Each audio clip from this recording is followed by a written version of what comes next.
Hello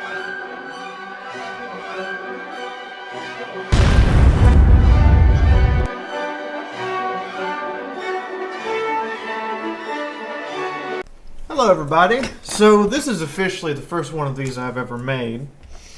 And I just kind of, had to think about how I was going to announce what this was. That looks about right. So this is just letting you all know, this is a sponsored video. Is that obvious enough? Did the crayons help? Because I took the time and the crayons to explain that. This video is sponsored by Dead Tree Studios, who's an official sponsor for me. It is also sponsored by Kitsuga.com. I don't actually receive any money from them, but I do receive significant benefits in advertising, as well as having one of the game devs from Dead Tree Studios run a game for me on Wednesday night. In addition to this, Kitsuga.com will provide you with all of your random news needs. You can find links to these two people in the description below, as well as a link to the Dead Tree Studios store where you can purchase the game we're going to be talking about. Moving on! What are we talking about tonight?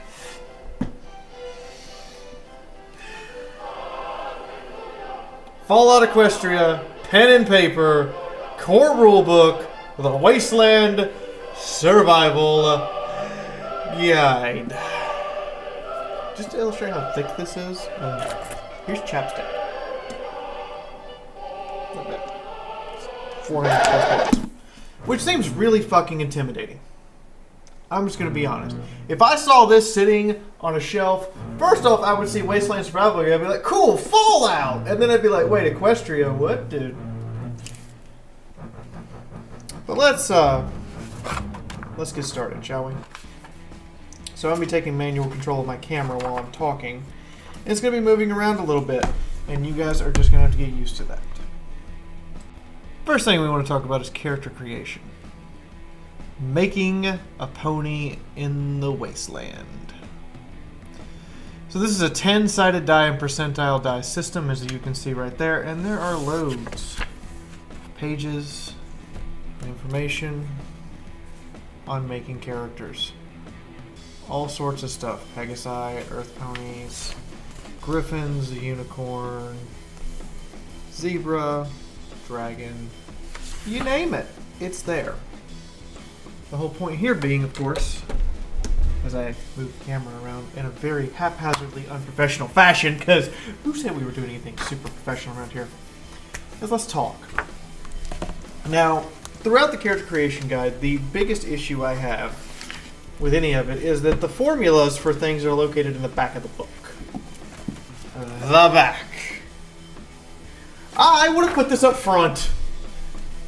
But in the meantime, the races are actually really well balanced. I gotta say, I was surprised at just how well balanced they are.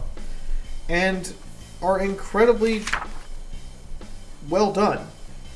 The art might not be the most first-rate piece of artwork I've ever seen, but there is some time and care that went into making sure that every single race was viable. Earth ponies may be slightly overpowered, but no more overpowered than humans are in D&D, getting a whole extra feat at first level. There is a too long didn't read section as well at the back for quick play, that is to say, to build a character quickly and play the game. Again, I think this should have been up front and listed as quick play instead of TLDR, but that's me personally. It's just where I think it should be. Moving into the next section, we have some things to talk about. Talents and perks are incredibly comprehensive. I mean, when I really look at it, if you guys want to see this,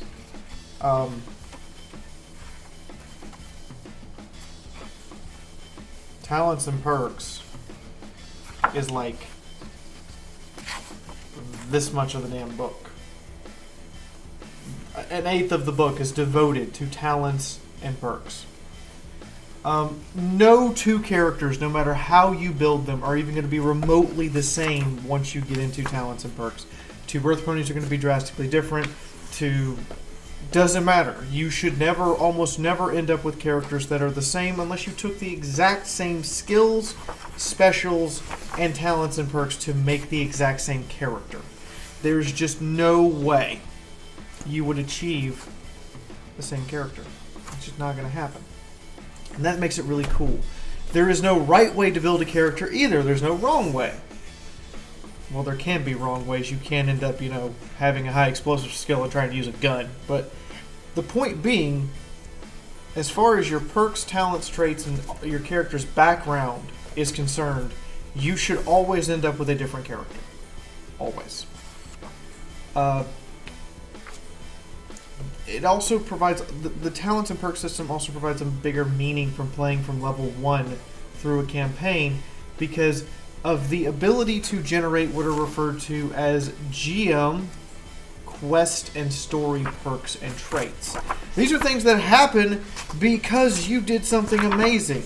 Players are actually encouraged that if something truly unique happens, to request a particular talent or perk that they can take, or to make one up and ask the GM's permission to put it on their sheet.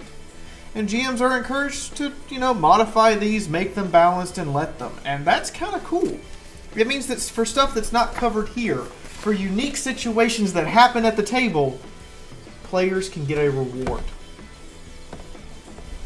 However, I am kind of a little miffed that there is no chart. There's no chart for these. They're placed in order by level and then alphabetical. For perks and for traits, they're placed in order by positive, negative, and background. I have a little issue with this because every system I've ever played has always had a chart that tells me the name of the talent or perk or feat or whatever you want to call it, the requirements, a brief description, and a page number I could find it on for quick reference. That's not here. Therefore, early playing the game, it is highly suggested that players actually copy down everything that they need to know, everything, every bit of information about all of their traits, positive, negative, and background, as well as all of their perk, because it's going to make it easier to reference if it's written on your character sheet. That may seem annoying, and that makes it a little tedious. But overall, this truly brings out the Fallout universe. If you wanted to play a Fallout tabletop game, here you go. You can take the ponies out and literally just play humans. And you do that by simply having everyone have max special limits of 10 and not giving them any of the pony abilities. Just let them be human. And it works. It works beautifully. This is the first time I've ever seen an actual Fallout tabletop game. I worked at a game store for 5 years. First time I've actually seen someone attempt to take Fallout and turn it into a game system, and they didn't do a bad job. There's just a few little things that are here that you're going to have to look past or you're going to have to work around. Moving on, let's talk about something else. That's right, everyone, we're talking about guns, melee weapons, energy weapons, explosives, all the things that make people die in Fallout. And they're surprisingly well balanced. I searched this section for 2 hours. After I read everything, I went back and searched it for 2 hours to try to find something in here that didn't have some sort of balancing trait, and couldn't. Every single weapon has a reason for why you would use it. Every single weapon has some advantage that you might want that makes it unique and useful. All of them. I was shocked, but there has been a meticulous amount of care placed into weapons to make it where even someone starting out with a tier 0 weapon might still be using that tier 0 weapon, just heavily modified and with some perks behind it, when they hit level 20. Because they like it. That's a good thing. This is definitely a concept of this is my rifle, this is my gun. One is for killing, the other is for fun. Well, in this case, you might want to keep the weapon you start with for a long time, unless you legitimately find something truly nicer that applies to your character. Otherwise, yeah. However, armor, I have some issues. Even the ammunition list for the weapons was comprehensive and well done. Melee weapons, incredibly well done. But armor, I have some issues. There appears to be a lack of the same fine-tooth comb that was given to weapons. Some armor legitimately has no place or needs to be modified to make sense. A perfect example is a security helmet versus the SWAT team helmet. The security helmet costs 50 caps and the SWAT team helmet costs 500. Yet the SWAT team helmet provides no additional damage threshold, which is kind of your damage reduction. No additional DR, which is literally just percentage points off of damage you take, or any tangible advantage. As a matter of fact, the 10 times cheaper security helmet also provides an additional 2 stun DT, whereas the SWAT helmet doesn't provide that. And that's one example. There are just some armors that mechanically there's no reason to take over something else. Now, there might be a character reason that you're choosing that particular piece of armor. Just be aware you may be purposefully handicapping yourself if you're trying to min-max your numbers for this particular game, or your character needs to have a real reason. That or your GM needs to make that particular piece of armor special by giving it some sort of special bonus. Something that I think is missing here is set bonus. I highly suggest that you sit down and write out set bonuses to encourage characters to have similar sets of armor, as opposed to characters having hodgepodge armor of like 3 different things they've thrown together. Maybe have some set bonuses, but that's a house ruling thing that you would have to do and that you as a GM would have to write to make it work. All other items in the game have practical purpose. Every one of them has a specified reason for being in the game. Every one of them is very lore friendly. There's only one exception. Sunrise Sarsaparilla, aka the Equestria version of Sunset Sarsaparilla, versus Sparkle Cola, aka the equestrian version of Nuka-Cola. They have the exact same rats, which was something that they're not supposed to have, lore-wise, and that's because the Sarsaparilla is supposed to be rat-free. But I digress. If that is the only error I can find in a section of page work that is nearly 100 pages long for anything outside of weapons and armor that you might find, holy crap. There's even like item repair and degradation, random scavenging table that players can just roll on. They can just look at the GM, ask if they find anything, and in 2 rolls, everyone at the table knows what they found, and then the GM rolls to figure out what condition it's in, if it's a weapon or armor. That's simple. And this table encompasses so much. I mean, just looking at this table, it encompasses so much. And it's not organized in a way that is highest to lowest. It's kind of organized in a range format so that certain ranges will get you a weapon, not necessarily the best weapon on the list or the worst. Certain ranges will get you armor, and certain ranges will get other things. And GMs are allowed to restrict the roll. They can say you can't roll a 75, for instance, or they can say that the roll has to be less than X number so you don't find any armor or you don't find any weapons, you just find random stuff. Furthermore, there's a legitimate tangible reason for having condition on your weapons, just like you would have in Fallout 3 or New Vegas or Fallout 2, where you needed to keep weapons and armor in good repair. And there's now a legitimate reason for that, which also lends credence to not only having someone in the party with the repair skill, but probably making sure every single character has some degree of repair, just in case that person's incapacitated or dead. Furthermore, this just item section is like something that I would have prayed for. I would have prayed for something so comprehensive. in a Shadowrun game or a D&D game that was quick and easy to look up, a loot list that made sense half the time, just anything like that, and it just wasn't there. And then here we have it, right here. It works.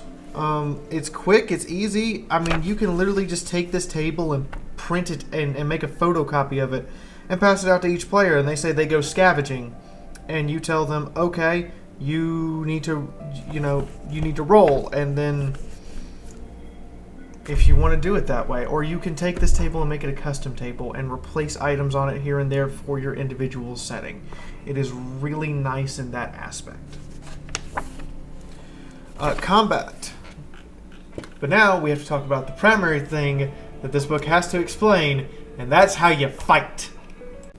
So gameplay and combat in this game is a base 10% skill system, in that actions performed for every 10% they get up or they get below the threshold of the maximum amount required to get a hit. That is to say, you have a target number of, say, 68. That means you need to roll below a 68 as the minimum number of success. If you roll more than 68, you auto fail. Furthermore, if you roll a 58, you get a full degree. That means you get a small special bonus, and the degrees quickly add up to more and more and more until you hit the automatic critical range or your own critical threat range. It is designed to innately be intuitive. The character looks on their character sheet, adds their bonuses and their negatives for what they're doing, and then rolls. It does take some getting used to get people to add and subtract those bonuses quickly. My best advice for people, and I have to be directly honest, on your character sheet, please mark a weapons bonus when you're using that weapon for what it gives you, and I would highly advise that you have somewhere on your character sheet in your notes to show you exactly how you wish to shoot the weapon, and then apply whatever modifier the GM gives you. Furthermore, combat is very, very lethal. If you've ever played Warhammer Fantasy or any of the Black Library games, this type of combat on a percentile dice system will be no stranger to you. It'll be incredibly familiar. It's designed to be detailed with hit locations as well, meaning armor that only covers the body is a thing. Armor that only covers the body also might get you killed, because your leg might get blown off. But it's incredibly detailed, and it's an incredibly detailed combat system, and hit locations are an optional rule. You can say everything hits someone in the torso unless they call a shot. Furthermore, it takes all of the factors of modern combat in.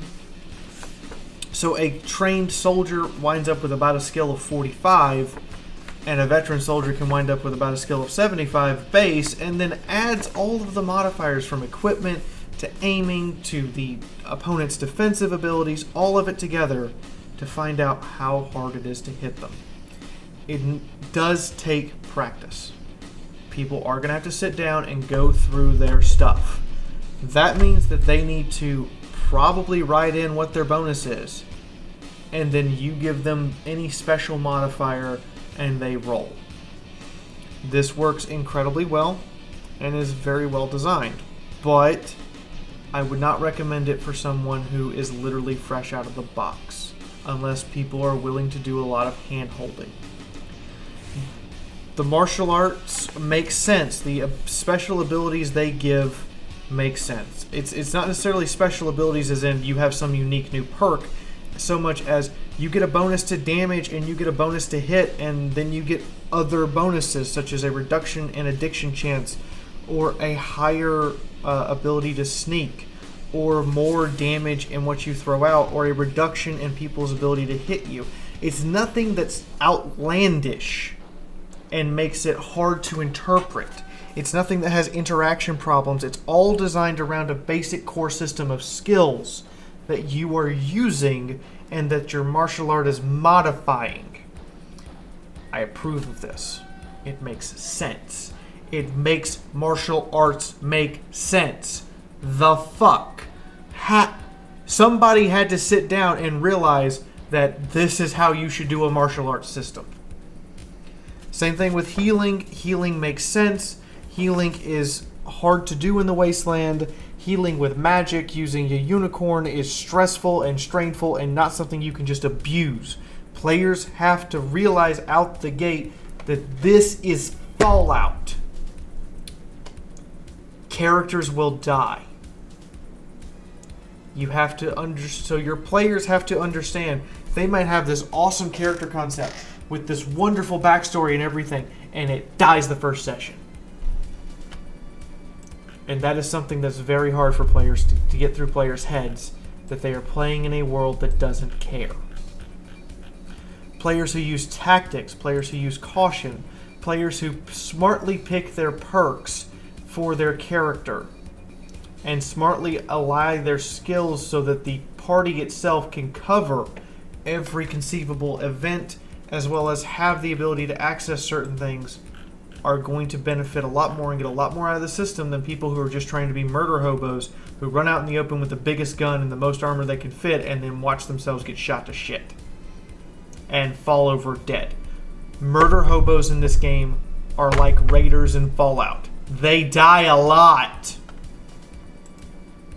And this game does a very good job of informing the players that they are simply playing in a world that doesn't care that you're supposed to be the hero. And the GM has to be mature enough, and the players have to be mature enough, which is a shortcoming of the game and a shortcoming of players in general, that to understand that bad tactics and bad ideas are very likely to get you killed. Critical hits hurt. Enemies are going to take more than one action a turn. So that means that if I go first and there's 4 of us and 8 enemies, I have to recognize that while I can go all out and kill 3 of those enemies, if I reserved nothing for my own defense, I didn't take the time to take cover, I didn't move, I don't have any defense up, those 5 remaining enemies are going to shred me alive and kill me before I get another turn. And it takes some understanding from players that this is not about who can hit harder. This is about who can avoid and absorb more fire. Because that's how real combat works. And they've done a very good job of implementing the real combat. Again, the issues being that you as players are going to have to realize that. Players are going to have to be mature enough to realize that when they sign into a game and sit down to play, they can die in an hour. Easily. Or hell, they can die the first round of combat. Within 5 minutes, they can encounter some raiders, or they can step on a landmine, or there's a whole list of possibilities. And GMs need to know to restrict themselves. You as a GM need to know you're here to make everybody have fun. Don't kill players needlessly. Kill them because it has a purpose. Kill them because the enemies they are facing are legitimately trying to kill them because it's kill or be killed. GMs are heavily also advised to use radiation to ward players away from potentially overwhelming enemies, as well as use radiation as kind of a environmental hazard. Same thing with imp and fire and killing joke and toxic berries and all the other things. Use them as an environmental hazard. Use them as a unique challenge that is different than run-of-the-mill enemies who just want to maim you. Radiation should be a hazard that players run into. They have to deal with. They have to find shelter from. Imp has to be something that they really need to avoid. That it needs to be stressed that rainbow-colored juices will kill them. Killing joke needs to kind of be a nemesis type deal, where it's a plant that wants to destroy you, and you need to find some twisted thing within the player character's backstory to make killing joke worth it. Remember, killing joke is like something, and that's something about a GM. This requires a modicum of skill on the GM's part, that someone who this is their very first game GMing may feel overwhelmed. I heavily advise you play in a game or 3 before you take on the task of GMing. Modifications. Oh my god, why is this not better in a video game? Really? Like, holy crap. Not only is there base modifications here, you are encouraged to make up your own. For weapons, armor, random things like, here's a screwdriver that's actually made to help you lockpick and not just an improvised tool.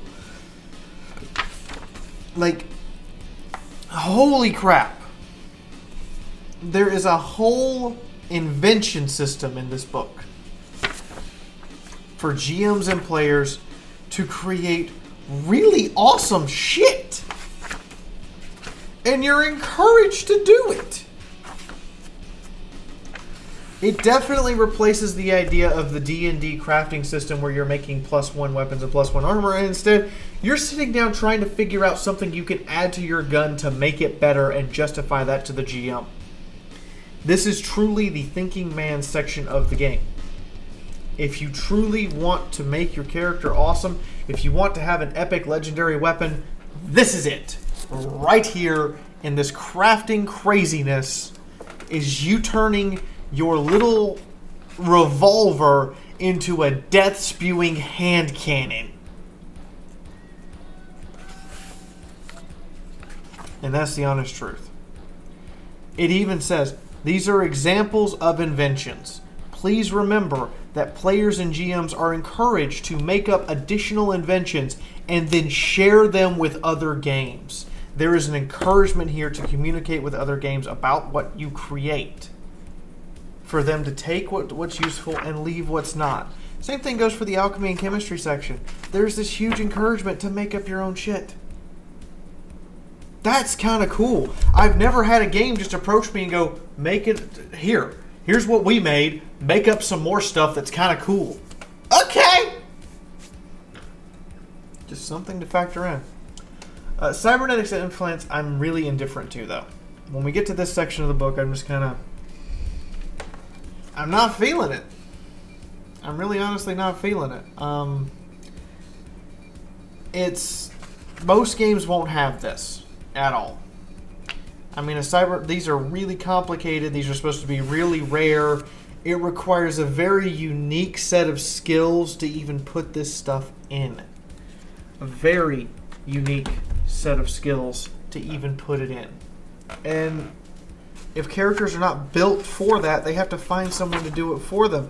So I'm imagining players lose a limb and go on this massive long quest to find a cybernetic leg, and they find one, and then they can't put it in. Bottom line, unless absolutely necessary, I recommend reserving these to be some rare-ass item and only really giving them out when someone needs them or they go on a quest to find them. If a player is willing to play a character who has lost a limb and needs to go find a new limb, yeah, sure. Or if a player is playing a character who's had actual brain damage as a result of having their head crippled, yeah, I see that. But otherwise, unless they're on a quest to find these, I highly am against just passing them out. They're really powerful, but they are so hard to really use and understand, and many players simply won't get it. And that is a problem.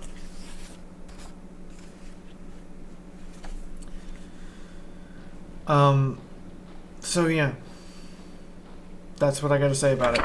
I mean, I like the fact that they included Fallout-esque things like cybernetic genitals. Like, you lost your penis.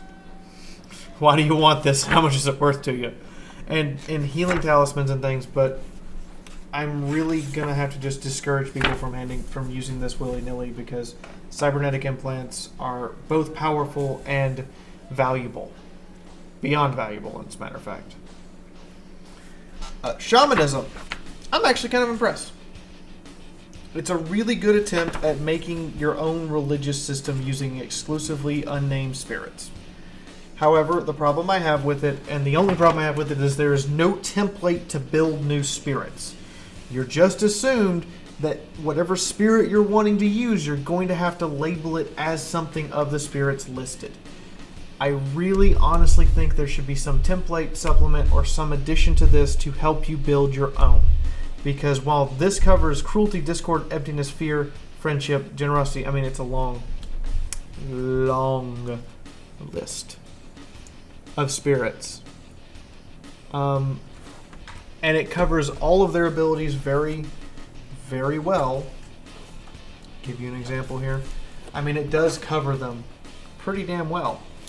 I don't think that no one could build a system like this that would encompass every single spirit a GM might need. Such as the other night, we had a Spirit of Lust, and he just had to make it a discorded spirit of something else. I would definitely have preferred a template system to build spirits yourself.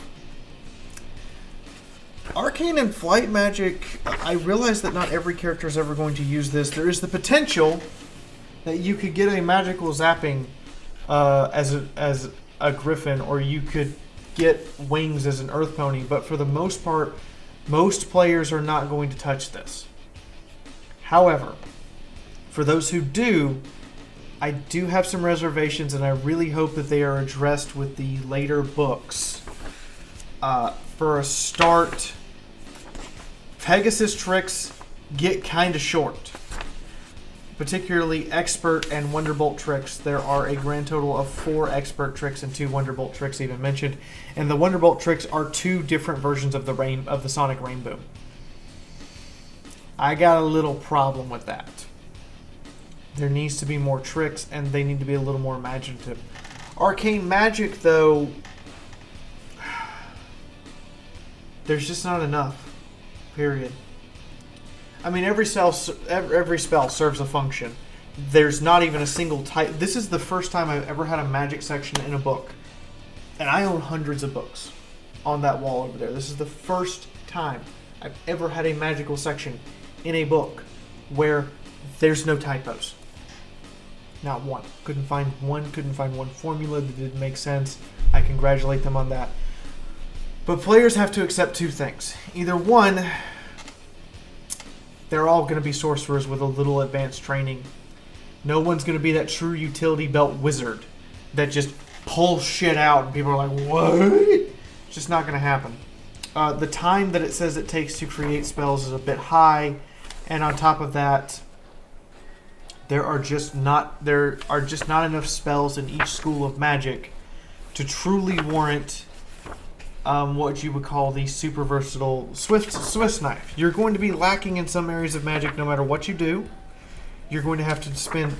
Your character might have to spend days or weeks of study to get a decent number of different spells under their belt. But all of that is for nothing because you have enough strain usually to just fling a bunch. You're really all sorcerers. Like I said, you have a shorter spell list with a whole lot more firepower, but the problem becomes that doesn't lead to a lot of individuality. Some spells are virtually necessary. Like telekinesis is something that just about every unicorn should have. If they don't, they need an in-character reason to not have it. Whereas if you take offensive magic as your primary school, you're going to have a lot of things to throw at people in combat, but you're going to have nothing outside of combat. You're going to have no buff spells. You're going to have nothing to imbue items with, no manipulation, no fine manipulation spells, no teleport, for instance, no blink, no summons, no medical. I mean, you really truly feel restricted, and you are going to have to build your character around that restriction. It will resolve to some unique character roleplay to go find new spells that from schools you haven't studied to hopefully get some more utility. And it will probably be very expensive. But at the same time, I kind of feel that there's not enough spells here to truly warrant what you would call a Wizard's Quest exploration. Most schools only have 4 or 5 spells. And some have 6. I think there's 1 that has more than 6. And that's sad for me. Excuse me, there's about 3 that have more than 6, but that's still kind of sad for me. It feels like there should be more here. I'm guessing that there might be more here, but I don't want it to feel that way. If this is going to be your core book and this is going to be the book that you base everything on and that everyone has to have to play, I don't feel like you should have this kind of disjointed system where you expect there to be more spells here and there's not. The Bestiary is the section of the book I have true issue with. There are simply too few creatures, and the book doesn't do well enough to explain the differences in their threat level. It says threat level green, yellow, orange, red, and then gives it a creature level.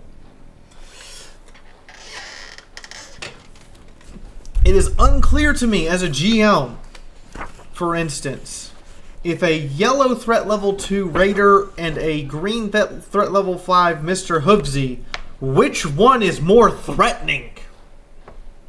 I mean, I'll tell you right now, two Mr. Hoovesies can rip apart a party, whereas two Raiders will probably get gunned down in a heartbeat. But because one says yellow and one says green, green makes me think I can just throw that at the party and they're going to be fine. And then I kill two characters and go, whoopsie! The other thing about the Bestiary, and I have to harp on this, I don't have a choice.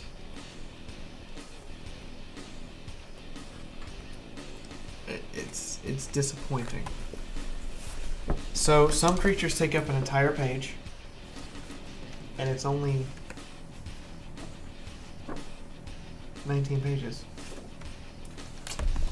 You as a GM should be warned you are going to need to do a lot of work. The creatures here do provide a basis for building other creatures in game, but you as a GM are going to have to do a hell of a lot of work building creatures for your game and for your campaign.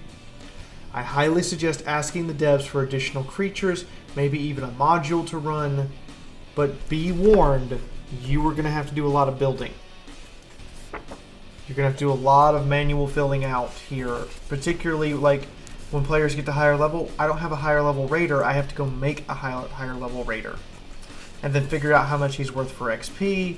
There's a whole lot of extra GM work that's going to have to be done because the Bestiary is set up with just enough creatures that you can play a game, but not enough to have the true variety of threats you would expect to face in Fallout.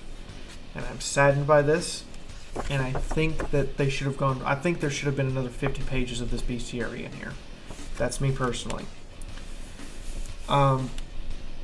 But again, I highly recommend that you reach out to the devs on their Discord server and say, hey, I need blah creatures. Do you guys have them?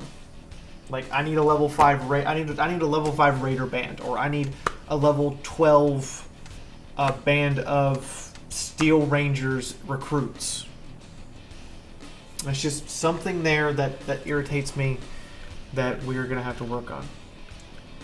Character sheets, I have to warn you all, character sheets are long and may intimidate. I'm going to be honest. This is a little intimidating for a newer player. Character sheets are six pages. There is no short 2-page character sheet. There's only the long character sheet. I would highly advise them to release a short 2-page character sheet. Now, granted, you don't necessarily have to use the background and the picture description. You don't necessarily have to use miscellaneous. You don't necessarily have to use magic and Pegasi tricks.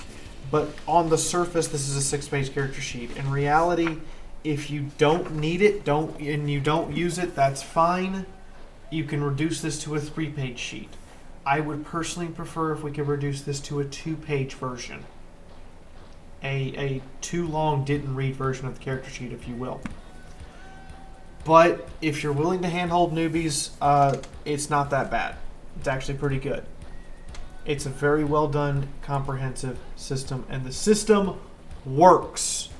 It requires some learning on the player's part, and they should probably read at least chapter 1 through starting caps to truly understand what they're getting into.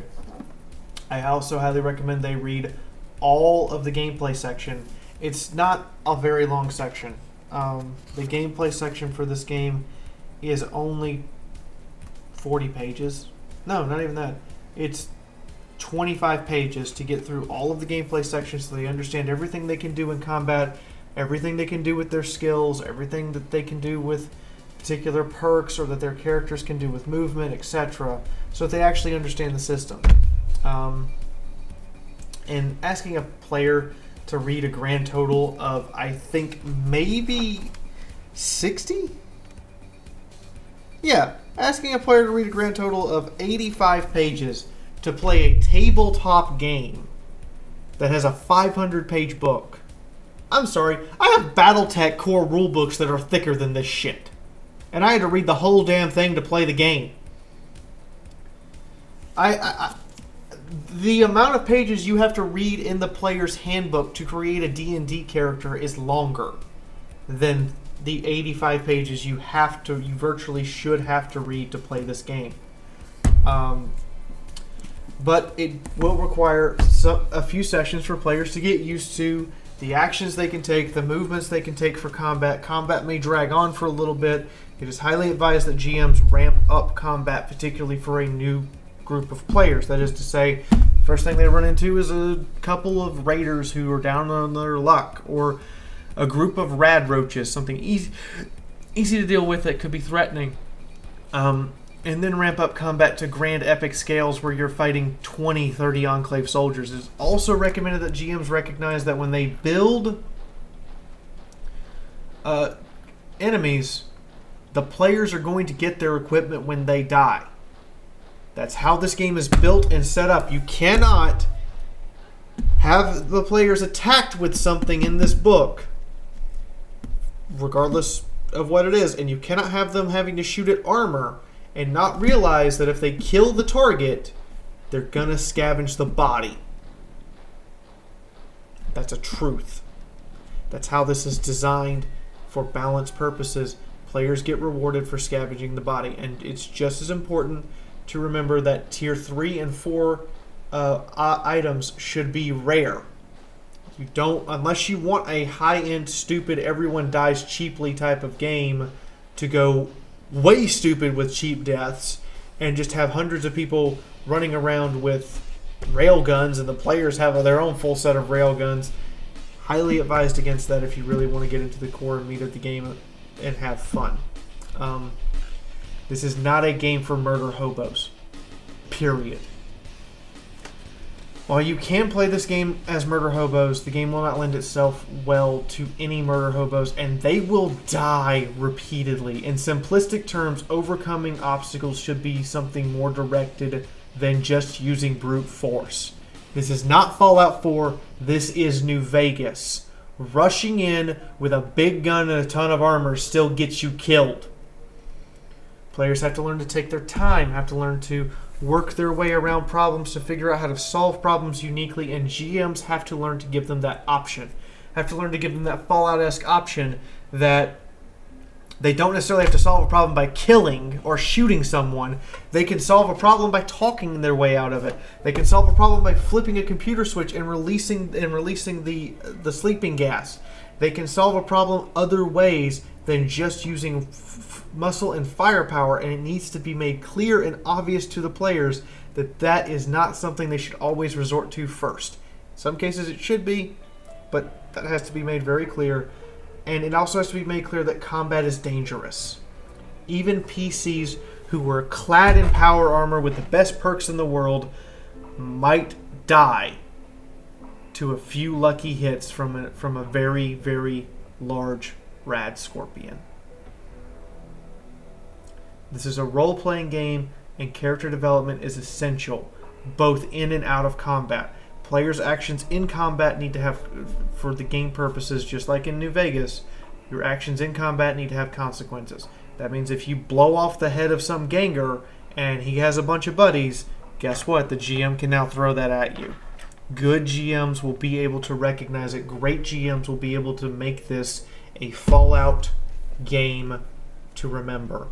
Not just when you remember, like, you played D&D with these guys, but a game where you sit down and you're able to actually remember it just like you would if you sat down and played Fallout New Vegas or Fallout 1 or 2 or even 3. I say all this, in your group 2 people should have read the book back to back. A 3, if you count the GM, should have read this entire book. That is a lot of reading. The GM needs to, and break it down. Don't when I say read the entire book, I'm not talking about reading all of the armor and weapons that take up a good chunk of this book, but reading most of it and having an understanding of what it is and what it means. Reading all of the perks, reading the combat, healing, magic, that kind of stuff, so that you have a firm grasp of how everything on a character sheet works.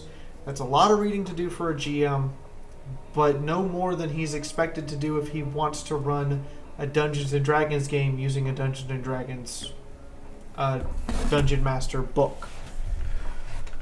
Combat takes time, just like it would in D&D, but combat takes time at all levels. You're going to have to remember that at lower levels you're having to handhold players into their characters unless this is not their first rodeo, and at higher levels players are going to encounter large numbers as well as very powerful creatures, such as they're going to encounter a raider boss who's a badass, who's wearing like super modded out stupid armor and has really good weapons and is incredibly smart in combat, and is also sending waves of mooks who are low-level raiders with like single-shot shotguns and maybe a stick of dynamite and a bunch of knives and baseball bats. And the players are going to have to, and you're going to have to move them in a way that makes sense for what they're fighting. You as a GM will have a lot of work, but every bit of that work becomes rewarding. And that's the truth.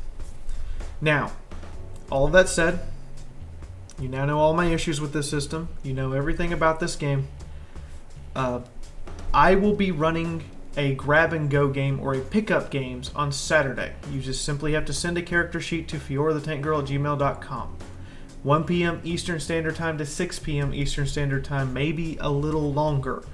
On those Saturdays I'm running the game, we will roll off at 12:30, between 12:30 and 1 o'clock. I'll sit down and I'll call a roll off. People who played last week won't have a bonus, and everyone who hasn't played in the last week will have a bonus based on the number of weeks that they've shown up to the roll off. So if this is your third time to the roll off and you still haven't played, you'll have a bonus of 3 times as much as as a person who is their second week to show up, so on and so forth. That way it's entirely random, and I'm going to pick 5 of you, throw you into an adventure that I've made, and let you go. This book comes with my recommendation. It's a good system. It's a good game. It has some reading to do. It is not made for players who are brand new at role-playing unless you're willing to do some hand-holding. It needs a little work to be smoother and easily accessible. I hope they print a second edition with my recommendations. Can't wait to see the other books in this particular game series released and do reviews for them as well to hopefully create a full system. At present, the books are on sale for $25 to buy a digital copy. But I really just happen to like physical ones that I can somebody in the head with. You didn't roll a 20! Ah!